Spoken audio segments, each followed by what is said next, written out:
ఓం నమః శివాయ. కార్తీక పురాణము 27వ అధ్యాయము ప్రారంభం. ఇంతకుముందు చెప్పుకున్న అధ్యాయాల్లో అత్రి మహాముని అగస్త్య మహామునికి చెప్తున్న విషయం కదా ఇది. అత్రి మహాముని అంబరీషుడు అలాగే దూర్వాస మహాముని మధ్య జరిగిన సంభాషణ అంతా కూడా చెప్తున్నారు. ఓ అగస్త్య మహాముని, ఆ శ్రీహరి దూర్వాస మహామునిని ఎంతో ప్రేమగా దగ్గరికి తీసుకొని ఇంకా ఈ విధంగా చెప్తున్నారు. ఓ దూర్వాస మహాముని, నీవు అంబరీషుడిని శపించిన విధంగా ఆ 10 జన్మలు కూడా నాకు సంతోషకరమైనవే. ఆ 10 అవతారాలు కూడా నేనెత్తుట నాకు కష్టమేమీ కాదు. నీవు మహా తపస్సాలివి. నీ మాటలకు విలువ ఇవ్వాలను కదా, అందువలనే నేను ఆ 10 అవతారాలు ఎత్తుతాను. అందుకు నేను అంగీకరిస్తున్నాను. బ్రాహ్మణుల మాట అసత్యమైనచో వారికి గౌరవం ఉండదు కదా, అందుకే నేను నీ మాటని నిజం చేస్తున్నానని ఆ శ్రీహరి దూర్వాస మహామునితో చెప్తున్నారు. ఇటు భక్తులను కాపాడడం, అటు బ్రాహ్మణుడి మాట తప్పకుండా చేయడం కూడా నా కర్తవ్యమే కదా. నీవు అంబరీషుడి ఇంటికి భోజనం చేయడానికి వెళ్ళి భోజనం చేయకుండా అక్కడి నుంచి కోపంగా రావడం వల్ల ఆ అంబరీషుడు చింతాక్రాంతుడై చాలా విచారిస్తూ పరిపరి విధాలుగా బాధపడుతున్నాడు. దూర్వాస మహాముని నా వలనే భోజనం చేయకుండా వెళ్ళిపోయారు. పైగా అతనిని విష్ణు చక్రం కూడా వెంబడిస్తుంది.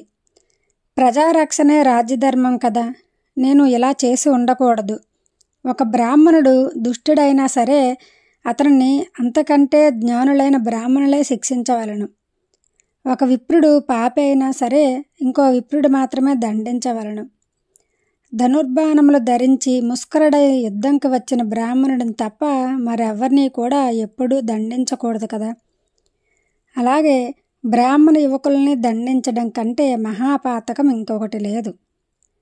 విప్రుల్ని హింసించేవాడు, ఆ హింసకు సహాయం చేసేవాడు కూడా పాపం చేసిన వాడితో సమానమే. బ్రాహ్మణ హంతకుడు అవుతాడు.